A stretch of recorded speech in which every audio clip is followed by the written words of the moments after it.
इस कार्यक्रम में उपस्थित सम्मानीय चतुर्वेदी जी, चंदला विधायक जी, उपाध्याय जी, कामकार जी और यहाँ उपस्थित सभी सम्मानीय, इसमें से बहुत से मेरे विद्यार्थी भी हैं और विद्यार्थी होने के नाते जब भी विद्यार्थी मुझसे आशीर्वाद मांगते थे, अपना जन्मदिन बताते थे या अन्य कोई ऐसा अच्छा अवसर होता था तो हम उनको आशीर्वाद देते थे। तो आशीर्वाद में ये भी कहते थे चिरायु भव, शतायु भव, दीर्घायु भव।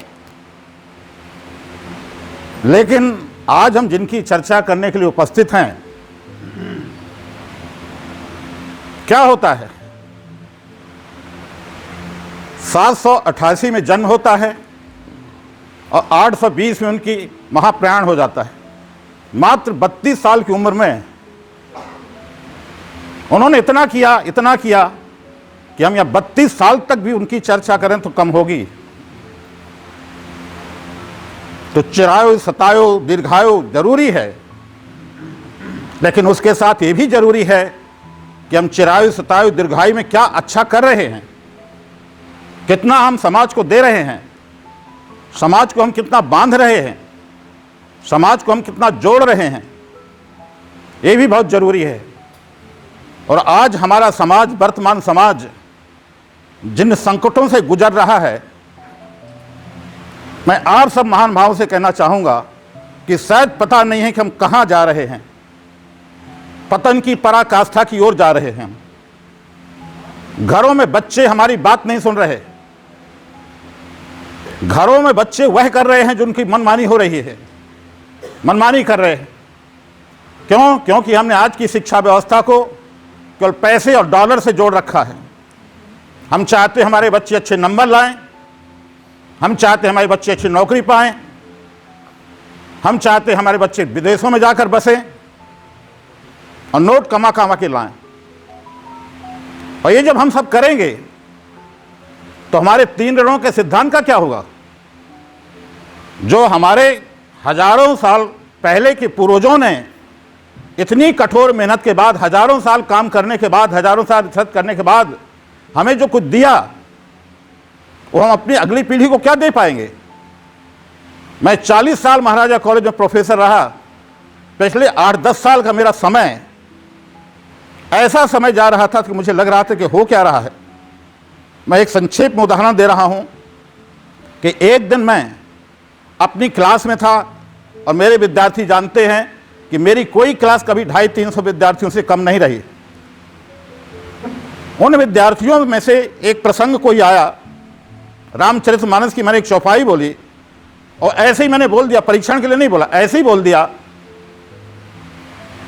कि आप में से कितने विद्यार्थी हैं जो मुझे रामचरितमानस की 2 चौपाइयां सुना सकते हैं? क्या आप विश्वास करेंगे कि 300 विद्यार्थियों में से उस दिन मात्र 3 मुस्लिम विद्यार्थी थे, बाकी सभी हिंदू विद्यार्थी थे, जैन थे, सभी हिंदू विद्यार्थी थे। मात्र 2 लड़कियां खड़ी हुई कि सर हम बोल सकते हैं 2 चौपाइयां।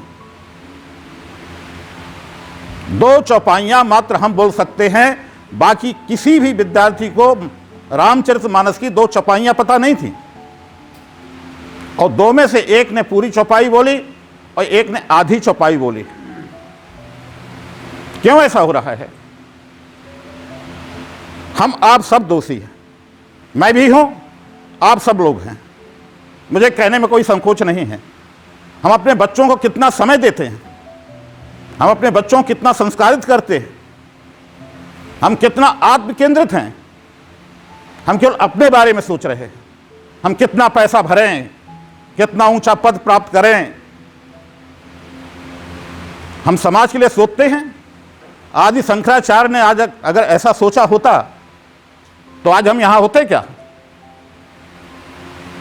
जाने कब के नष्ट हो गए होते, हमारी परंपराएं नष्ट हो गई होती, हमारा सनातन धर्म नष्ट हो गया होता और आज हम ये कहने के लिए न बैठे होते, न जाने क्या कर रहे होते, दूसरा कुछ कर रहे होते। आज आप देख रहे हैं, हर तरफ देख लीजिए क्या हो रहा है। मैं इस समय मैं आपको और बात जानकारी दे दूं कि मैंने छतरपुर में आफ्टर रिटायरमेंट सामाजिक दायित्वों के निर्वहन के लिए किशोर अवस्था के बच्चों के लिए मोटिवेशन क्लास शुरू की है। 12 से 17 साल के बच्चों के लिए मैं रोज क्लास ले रहा हूं। मेरी 6 बजे से क्लास है। उपस्थिति कम है, लोग कम आ रहे हैं, लेकिन जो आ रहे हैं उनको वही मिल रहा है जो मिलना चाहिए। उस मोटिवेशन क्लास में मैं रोज प्रतिज्ञा कराता हूं। अब पहली प्रतिज्ञा मेरी होती है जो ईश्वर के प्रति, दूसरी माता के प्रति, तीसरी प्रतिज्ञा होती पिता के प्रति, चौथी प्रतिज्ञा होती पूर्वजों के प्रति, और मैं फिर जो है पूर्वजों के प्रति प्रतिज्ञा कराते हुए कहता हूं कि आप कहिए कि हम पर्यावरण की रक्षा करेंगे, हम इस पृथ्वी की रक्षा करेंगे, हम पर्वतों की रक्षा करेंगे, हम नदियों की रक्षा करेंगे। कर क्या रहे हैं हम? पर्वतों को नष्ट कर रहे हैं, नदियों को नष्ट कर रहे हैं, वृक्षों को काट रहे हैं। हम कर क्या रहे हैं? जबकि आप जानते हैं हमारी परंपरा में, हमारी सनातन परंपरा में वृक्ष से एक इतनी लकड़ी तोड़ने के लिए भी अनुमति लेनी पड़ती थी। ये विशेषकर जो ग्रामीण एरिया के लोग इस बात को जानते होंगे कि शादी के समय, मंडप के समय, जब मंडप की लकड़ी हमें लेने के लिए जंगल जाना होता है तो हल्दी चावल लेके जाते हैं, पेड़ में लगाते हैं और उससे कहते हैं कि हमें इतनी लकड़ी चाहिए, हम इतनी लकड़ी लेंगे। हमें गीली लकड़ी काटने का अधिकार उतना ही था जितना हमें जरूरत है। आप लोग शायद जानते होंगे कि उपनिषद शायद आज की स्थिति को जानते थे। हमारे उपनिषदों में कहा गया है, पर्यावरण की रक्षा में हर तरह की बात कही गई है। एक बात महत्वपूर्ण है जो कह रहा हूं, कहा गया है कि नदियों की उतनी ही बालू पर तुम्हारा अधिकार है जो बरसात में वो बहाकर लाती है और अपने किनारों पर छोड़ती है। आप नदी के अंदर की बालू अगर लेते हैं तो नदियों को नष्ट कर रहे होते हैं। क्यों नहीं हम अपने बच्चों को बताते, क्यों नहीं सिखाते? नदियों के लिए कहा गया कि आप उसके पास शौच न करें, उसमें गंदा पानी न डालें। यहां तक कहा गया कि आप जो दतून करते हैं, दतून का जो छीलन है वो भी नदियों में न फेंके। इतनी सुरक्षा का ध्यान रखा गया। और हो क्या रहा है आज ये शंकराचार्य जी। हाँ, मैं एक और अब थोड़ा बता दूं कि आप लोग देख रहे होंगे कि मैं माला पहने अभी खड़ा हूं। मैं निवेदन करूं कि मैं माला के लिए लालायित नहीं हूं, लेकिन मैं एक भावना की बात बता रहा हूं। ये माला मेरे गले में आया, मैं आप सबसे कहना चाहता हूं इस चीज को ध्यान रखिए कि माला मेरे गले में आया किन किन हाथों से गुजरा है। कोई ऐसा किसान होगा जिसने से फूल को तैयार किया होगा, बीज बोया होगा, बीज बोता बड़ा किया होगा, और जो पौधे लगाते हैं और उनका पौधा उनके हाथ का लगाया हुआ पौधा जब फूलना शुरू होता है कितनी खुशी होती है। आप खुशी की कल्पना नहीं कर सकते, अनुभूति कर सकते। फिर उसको तोड़ा गया होगा, वो बाजार में आया होगा, बाजार में बिका होगा, बिकने के बाद इसको किसी ने खरीदा होगा, खरीद करके यहाँ लाया हो गया होगा और ला करके सम्मान से मेरे गले में डाला गया होगा। और मैं क्या करता हूँ, उठाकर ऐसे फेंक देता हूँ। आप बात समझ रहे हैं? मैं प्रोफेसर हूँ और मुझे ऐसा लगता है कि इस समय जो लोग बैठे हैं उनमें से कुछ को छोड़कर मैं आप लोगों में से ज़्यादा से उम्र में ज़्यादा भी, तो मैं आपको सब बता सकता हूँ। तो ये मेरी भावना है। इस भावना के तहत जब तक मैं इस कार्यक्रम में रहूँगा मैं माला पहने रहूँगा। और मैं आपसे निवेदन करूँगा कि भविष्य में आप, मैं सबसे मंच से भी निवेदन करूँगा कि भविष्य में आप इस चीज़ को ध्यान रखें कि हमें जो भी चीज़ प्रकृति से मिल रही है हर उस चीज़ का हमें सम्मान करना है। और ये सम्मान ऐसे नहीं होता। आप प्रकृति के हर चीज़ से सम्मान करके देखिए, आप पाएंगे कि आप क्या कर सकते हैं, क्या आपको मिल सकता है। मैं आ रहा हूँ आदि शंकराचार्य जी पर, उनकी जीवनी के बारे में बहुत कुछ बताया गया, बहुत कुछ कहा गया। जन्म उनका केरल में हुआ, बाल्यकाल में उनके पिताजी की मृत्यु हुई। माँ के अकेले बेटे थे। कौन माँ चाहेगी बेटा संन्यास ले, लेकिन बेटे के मन में बचपन से ही संन्यास का भाव था। वो बेटा संन्यास लेना चाहता था। मैं यहाँ एक और बता दूं कि जो संन्यास लेते हैं वो अपने लिए संन्यास नहीं लेते, वो सर्व समाज के लिए संन्यास लेते हैं। आप इस चीज़ को याद रखिए, अगर सही अर्थों में सन्यासी वो बन रहा है तो वो समाज के लिए करना चाहते थे। तो उन्होंने क्या लिया? संन्यास लिया। संन्यास लेने के लिए उन्होंने माँ से प्रार्थना की। माँ उनकी संन्यास के लिए अनुमति देने के लिए तैयार नहीं थी। अभी जैसा आप लोगों ने बताया कि एक दिन वो नदी में स्नान कर रहे थे। उनके जीवन से कई प्रसंग जुड़े हैं। उन्होंने अचानक चिल्लाना शुरू किया कि मेरे पैर को मगरमच्छ ने दबा लिया है और माँ ये तभी छोड़ेगा जब आप मुझे संन्यास की अनुमति देंगी। माँ के लिए पास दो विकल्प थे, वो बच्चे के प्राण बचाएं या उसे अपने घर में रखें। तो उन्होंने कहा ठीक है, मैं तुम्हें संन्यास लेने की अनुमति दूंगी। दे दी और मगरमच्छ उनका पैर छोड़ देता है। अभी बताया गया कि उनके पिता ने एक प्रार्थना की थी भगवान शिव से स्वप्न में कि मुझे पुत्र प्राप्त हो। तो कहा गया कैसा पुत्र चाहिए आपको? एक ऐसा पुत्र जो दीर्घायु होगा लेकिन अल्पज्ञ होगा। जो दीर्घायु होगा लेकिन क्या होगा? अल्पज्ञ होगा, अल्पज्ञानी होगा। और एक ऐसा पुत्र जो अल्पायु होगा लेकिन सर्वज्ञ होगा। आप क्या चाहेंगे? सर्वज्ञ चाहेंगे या अल्पज्ञ चाहेंगे? मैं आप लोगों से प्रश्न कर रहा हूं कि हम क्या चाहेंगे। फिर हमें वो पंचतंत्र की बात याद रखनी पड़ेगी। पंचतंत्र के शुरुआत में ही कहा गया है विष्णु शर्मा जी द्वारा कि पुत्र का ना होना, पुत्र का ना होना, पुत्र के होने के बाद उसका मर जाना और पुत्र होने के बाद उसे मूर्ख होना। इन तीन स्थितियों में सबसे खराब स्थिति माता पिता के लिए तीसरी स्थिति होती है। नहीं होता नहीं है, होकर खत्म हो जाता है, चलो हो गया।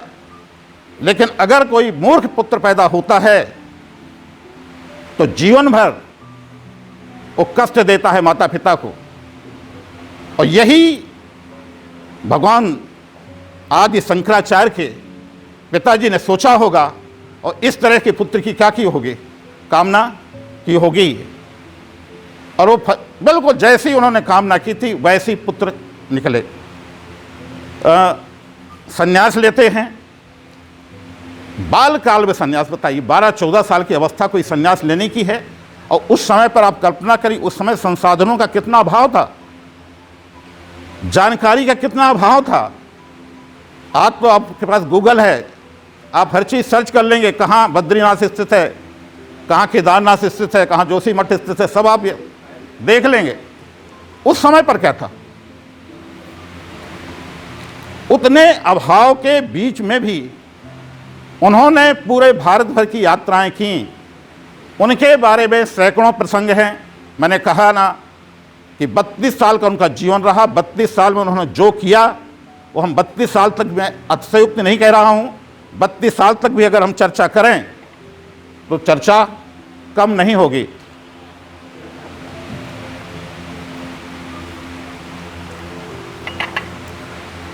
चर्चा कम नहीं होगी। 32 साल तक हम चर्चा करें तो चर्चा कम नहीं होगी। लेकिन एक उनका एक प्रसंग है, वो है वाराणसी का। और वाराणसी का प्रसंग ये है कि वह गंगा स्नान करने के बाद भगवान विश्वनाथ के दर्शन करने के लिए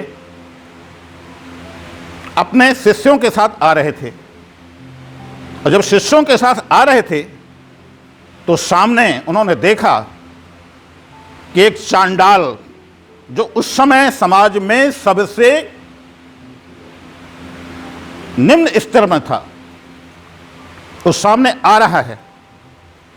और जब सामने आ रहा है तो शंकराचार्य उससे कहते हैं, दूर हट, दूर हट, दूर हट।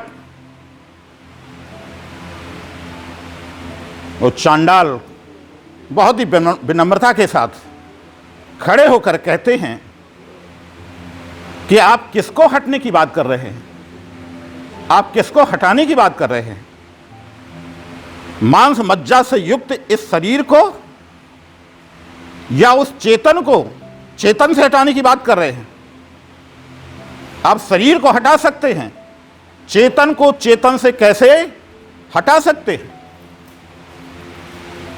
और जैसे ही जो है उन चांडाल ने बड़े विनम्रता के साथ उत्तर दिया, फिर और उन्होंने कहा कि सूर्य का प्रकाश है, उसका प्रतिबिंब चाहे गंगा में दिखाई दे या चाहे गंगा जल के किनारे स्थित कीचड़ में दिखाई दे या गंदे पानी में दिखाई दे, उसका प्रतिबिंब चाहे मिट्टी के पात्र में दिखाई दे, उसका प्रतिबिंब चाहे स्वर्ण के पात्र में दिखाई दे, इससे क्या सूर्य दोषी होता है? सूर्य कलंकित होता है? उनको ज्ञान मिल गया, किनको? शंकराचार्य जी को। तब शंकराचार्य जी ने द्वैत सिद्धांत का प्रतिपादन किया कि जीव और ब्रह्म क्या है? एक है। उन्होंने जीव और ब्रह्म को एक घोषित किया। अब मैं आपसे प्रश्न करता हूं कि जब जीव और ब्रह्म एक है तो समाज में भेद कैसा? हम समाज में क्यों भेद करते?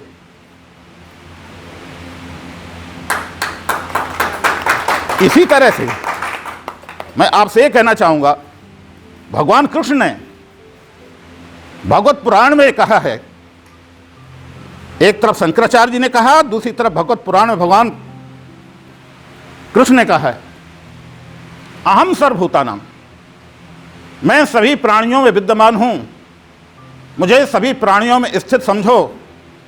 भगवान कृष्ण कहते हैं कि मैं चांडाल और ब्राह्मण और गाय और कुत्ते में कोई अंतर नहीं देखता, मैं समदृष्टा हूं। तो जब ईश्वर समदृष्टा है, ईश्वर सबको समान दृष्टि से देखता है, तो हम कौन होते हैं कि समाज में हम क्या करें? भेद करें। चलो ईश्वर को छोड़ दीजिए, आप प्रकृति की बात करिए। क्या प्रकृति समाज में भेद करती है किसी के साथ? सूर्य का प्रकाश सबको मिलता है, चंद्रमा की चांदनी सबको मिलती है, हवा सबको मिलती है, जल सबको उपलब्ध होता है, अनाज का स्वाद सबको एक जैसा मिलता है, फलों का स्वाद सबको एक जैसा मिलता है। क्या ये फल कहते हैं कि तुम्हारे लिए ये है, मेरे लिए ये है, तुम्हारे लिए ये है?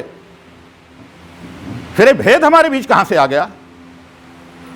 ना भेद ईश्वर की देन है, ना भेद प्रकृति की देन है। प्रकृति सबको समान बनाती है। मैं आपसे एक और प्रश्न कर रहा हूं कि कोई नवजात बालक है, वो नवजात बालक अगर आपके सामने रख दिया जाए और फिर आपसे प्रश्न किया जाए कि इसकी आप जाति बताइए, आप बता सकते हैं जाति? आप जाति नहीं बता सकते। क्यों नहीं बता सकते? क्योंकि ईश्वर या प्रकृति ने कोई भेद नहीं किया। वही रक्त है, वही अंग हैं, वही आकार है। और फिर रही बात जाति की और धर्म की और नाम की, क्या ये तीन चीजें हमसे पूछकर हमको दी जाती हैं? हम जिस घर में पैदा हो गए वो हमारी जाति हो गई, जो उनका धर्म हुआ हमारे माता पिता को हमारा धर्म हो गया, और जो उन्होंने नाम रख दिया उस नाम के अनुसार हम पूरे जीवन भर पहचाने जाएंगे। फिर हम समाज में भेद क्यों करते हैं? और इसी मर्म को शंकराचार्य जी ने समझा। हमें शंकराचार्य जी का जितना जन्म स्थान जानना जरूरी है, उससे कहीं अधिक जरूरी हमें यह है और कि वो वास्तव में करना क्या चाहते थे। फिर शंकराचार्य जी ने पूरे देश भर में प्रचार, द्वैत सिद्धांत का प्रचार करना शुरू किया, सामाजिक भेदभावों को दूर करना शुरू किया। याद रखिए कि अगर उस समाज में सामाजिक भेदभावों को दूर करने के लिए शंकराचार्य जी ने प्रयास ना किए होते तो जाने क्या हो चुका होता।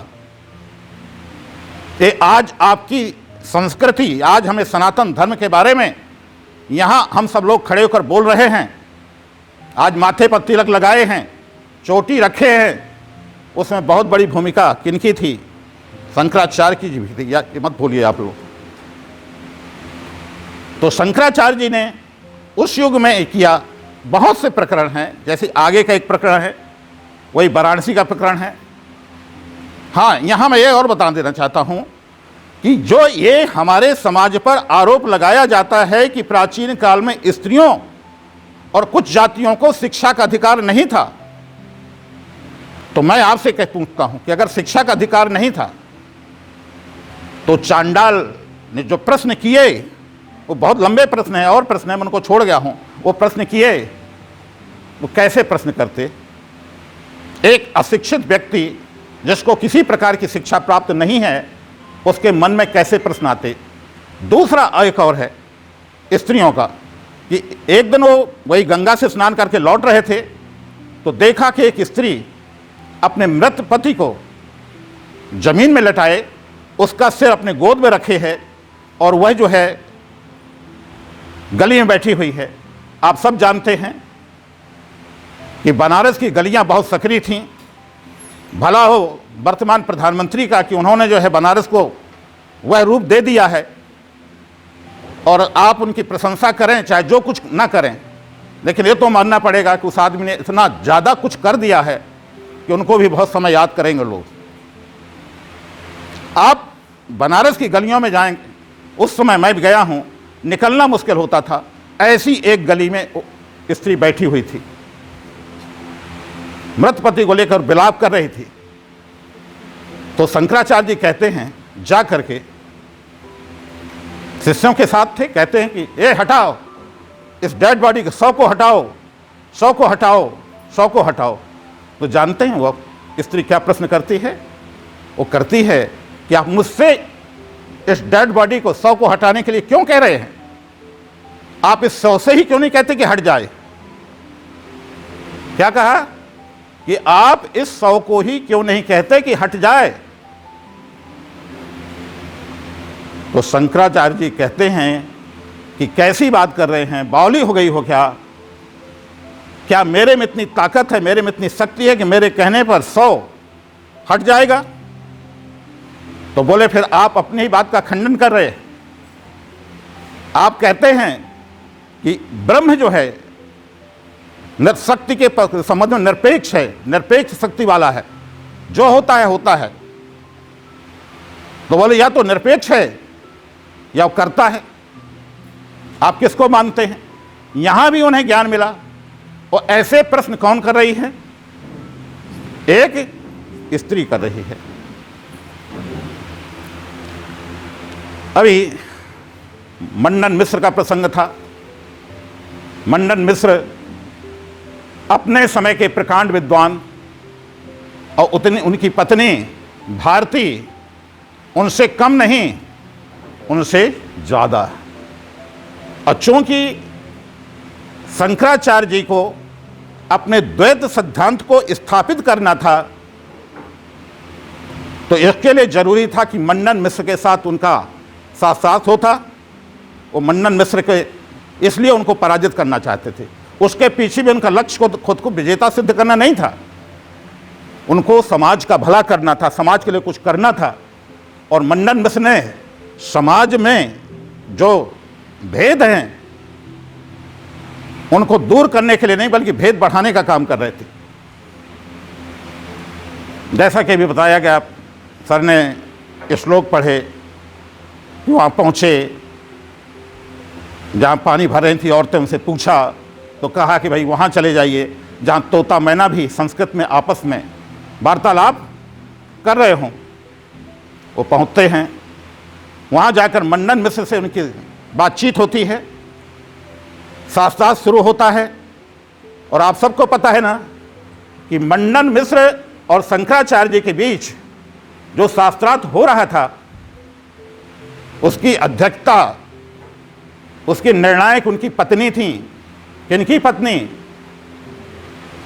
मंडन मिश्र की पत्नी भारती थी। मंडन मिश्र की पत्नी भारती निर्णायक के चेयर पर बैठी थी कि दोनों के बीच जो शास्त्रार्थ होगा उसका निर्णय उनको करना था, कौन विजेता है। और मैं यहाँ और आपसे निवेदन करूं कि दोनों की शर्त थी। मंडन मिश्र ने कहा था कि अगर मैं हार जाऊंगा तो मैं संन्यास ले लूंगा। वो गृहस्थ थे, क्या कह रहे हैं, मैं हार जाऊंगा तो मैं संन्यास ले लूंगा। और शंकराचार्य जी ने कहा कि अगर मैं हार गया तो मैं गृहस्थ हो जाऊंगा। आप इन शब्दों को समझ रहे हैं? एक गृहस्थ व्यक्ति संन्यास ले रहा है और भारती को पता है कि उसका पति अगर हारता है तो क्या बन जाएगा, वो सन्यासी बन जाएगा। फिर भी आप देखिए, हाँ एक और है जो निर्णायक होता है, वो आप जानते हैं ना कि निर्णायक होता है, जो मूल्यांकक होता है वो दूसरों से थोड़ा श्रेष्ठ होता है। जिनका मूल्यांकन कर रहा हो तो उनके श्रेष्ठ होगा, तभी तो मूल्यांकक होगा। वो कौन मूल्यांकक, कैसे मूल्यांकक होगा?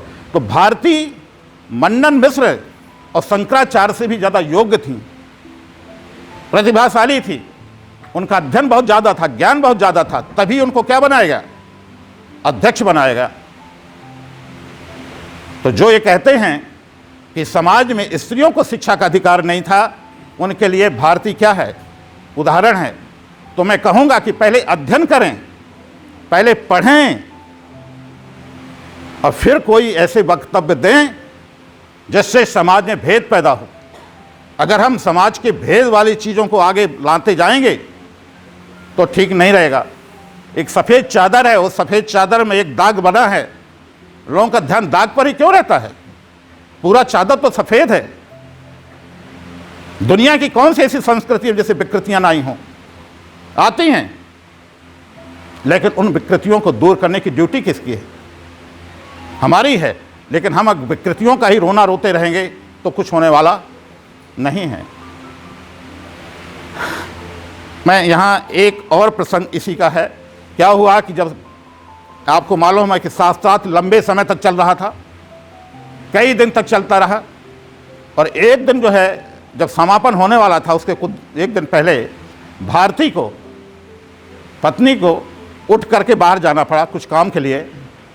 और जाने के पहले वह दोनों जो है मंडन मिश्र और शंकराचार्य जी के गले में ताजे फूलों की माला पहना के गईं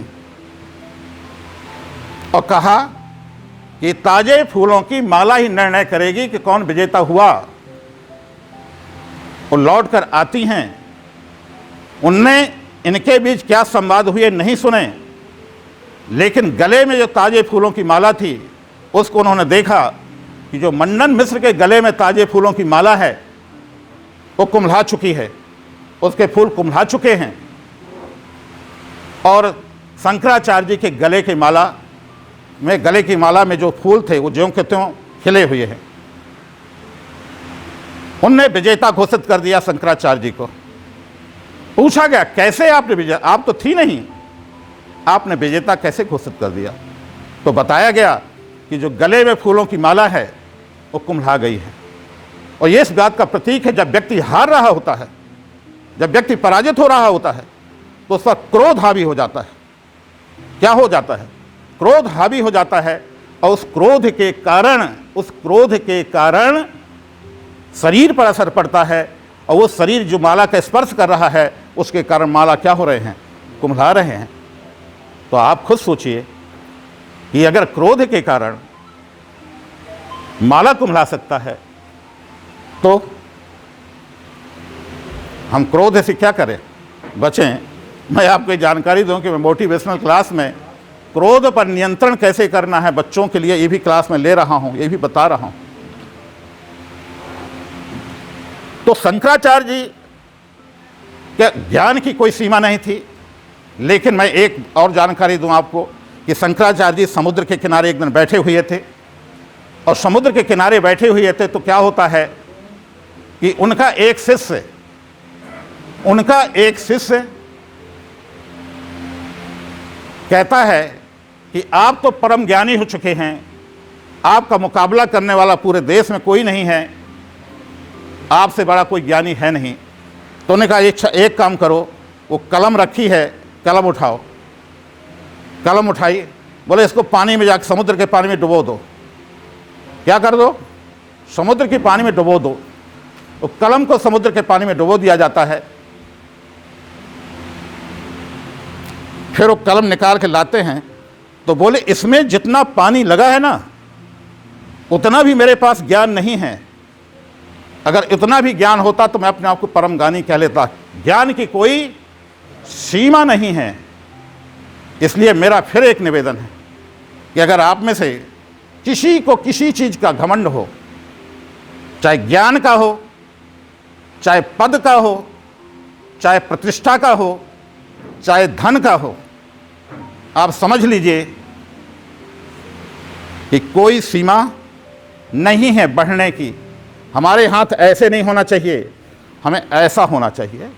सबको समेटने की ताकत होनी चाहिए। मुझे बहुत कुछ बोलना था, लेकिन मेरी क्लास 6 बजे से है और मेरे विद्यार्थी जानते हैं कि मैं कभी क्लास में लेट नहीं होता। हाँ, ये ऐसे अवसर हैं जब मैं खुलकर बोल सकता हूँ। 31 जनवरी तक मैं थोड़ी प्रतिबंधों के साथ था। 31 जनवरी के बाद मैं क्या हो चुका हूँ, स्वतंत्र हो चुका हूँ। मैं खुलकर बोलता हूँ क्योंकि मैं जानता हूँ कि मैं अपने लिए कुछ नहीं बोलता। मेरा अपना यही है कि समाज का भला हो। ये जो चीज़ें मैंने कही, मैंने किसी व्यक्ति विशेष को के लिए नहीं कही, मैं सबके लिए कह रहा हूँ कि हम आप सब लोग यहाँ प्रबुद्ध लोग बैठे हैं, बड़ी बड़ी जगहों से जुड़े हुए हैं। और मेरा तो अभी विधायक जी ने एक बहुत अच्छी बात कही कि वो पेड़ लगा रहे हैं। पेड़ लगाए उन्होंने और पेड़ लगा करके उसकी सेवा कर रहे हैं, देख रेख कर रहे हैं। इससे बड़ी बात क्या हो सकती है? हम आप में से सब लोग तय करें। मैंने एक दिन फेसबुक में डाला था, अपने स्टूडेंट से हमेशा कहता था और अभी भी कहता हूँ कि आप जीवन में कुछ करें ना करें, लेकिन एक पीपल का, एक बरगद का और एक नीम का वृक्ष जरूर लगाएं कहीं ना कहीं। भले आपकी जगह ना हो तो रोड के किनारे कहीं लगा दें, दूसरे के खेत के बीच में ना लगाएं, वहाँ विवाद पैदा होगा। हमें विवाद भी नहीं करना, लेकिन क्या करें हम, पेड़ जरूर लगाएं। बहुत अच्छी बात है, आप सब लोग तय करें। सचमुच में ये 3 ऋणों का जो हमारा सिद्धांत है वो क्या कहता है, उसमें एक ऋण ऋषि ऋण है, एक ऋण पितृ ऋण है। जो पितृ ऋण है क्या कहता है कि जो हमें अपने पूर्वजों से प्राप्त हो रहा है उसको हम न केवल सुरक्षित रखें बल्कि उसमें और कुछ जोड़ें और उसे अगली पीढ़ी को सौंपें। और अगर हम ऐसा कर रहे होते हैं तो हम 3 ऋणों में से एक ऋण से क्या हो रहे होते हैं, मुक्त हो रहे होते हैं। मेरा आप सबसे आग्रह है कि आज आदि शंकराचार्य जो साक्षात शंकर के स्वरूप थे कि जन्मदिन के अवसर पर कम से कम ये सोचें कि हम दूसरों के लिए क्या कर सकते हैं। और अगर हम ऐसा सोचते हैं तो हम कह सकते हैं कि हमारा धर्म सुरक्षित है, हमारा समाज सुरक्षित है, हमारी संस्कृति सुरक्षित है, हमारी परंपरा सुरक्षित है। आप लोगों ने मुझे यहाँ बोलने का अवसर दिया और आप लोगों ने बहुत ध्यान से सुना, इसके लिए मैं बहुत बहुत आभारी हूँ। बहुत बहुत धन्यवाद आपको।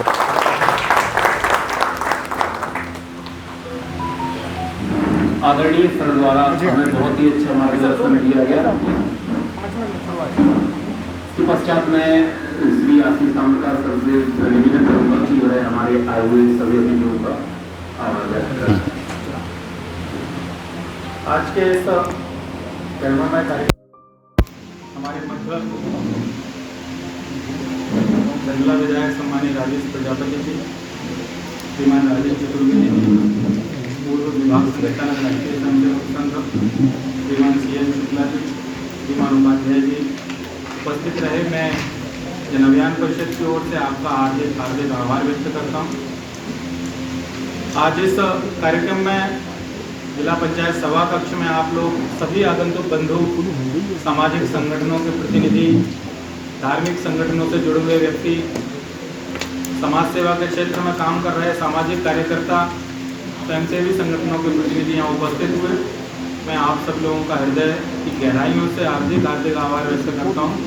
आप लोगों ने आज हमें इस कार्यक्रम में उपस्थित रहकर हमें जो समय दिया आज हमारे इस कार्यक्रम की गरिमा बढ़ाई और मैं आप सभी का जन अभियान परिषद की ओर से आभार व्यक्त करता हूं एवं समस्त अतिथियों का, वक्ताओं का भी हार्दिक आभार व्यक्त करता हूं। निश्चित तौर पर आज का जो वक्तव्य हमें प्राप्त हुआ है आदि शंकराचार्य जी के जीवन को लेकर, हम अपने जीवन में उतारेंगे, अपने आने वाली पीढ़ियों को अपनी संस्कृति से जोड़ेंगे, तभी हमारा राष्ट्र परम वैभव के शिखर पर पहुंचेगा, हमारी संस्कृति की रक्षा होगी, हमारे धर्म की रक्षा होगी। आप सब लोग यहाँ आए, सभी का मैं हृदय से आभार व्यक्त करता हूँ। आप सब लोगों के लिए अल्पाहार की व्यवस्था है, यही तो अल्पाहार आपको उपलब्ध होगा, आप लोग अल्पाहार करके ही जाएं, क्योंकि इतना अच्छा वक्तव्य चल रहा था, बीच में अगर हम आप लोगों को अल्पाहार करा दें तो कहीं ना कहीं व्यवधान होता और जो एकाग्रता से आप लोग सुन रहे थे। निश्चित तौर पर जितने लोग भी बैठे सभी लोग बहुत एकाग्रता से सुन रहे थे। इससे मैं समझ सकता हूँ कि आज का हमारा कार्यक्रम बहुत ही सफल रहा। आप लोग कृपया करके, विनम्र मेरा निवेदन है, अल्पाहार लेकर ही यहाँ से जाएंगे। आगंतुक अतिथियों का बहुत बहुत आभार।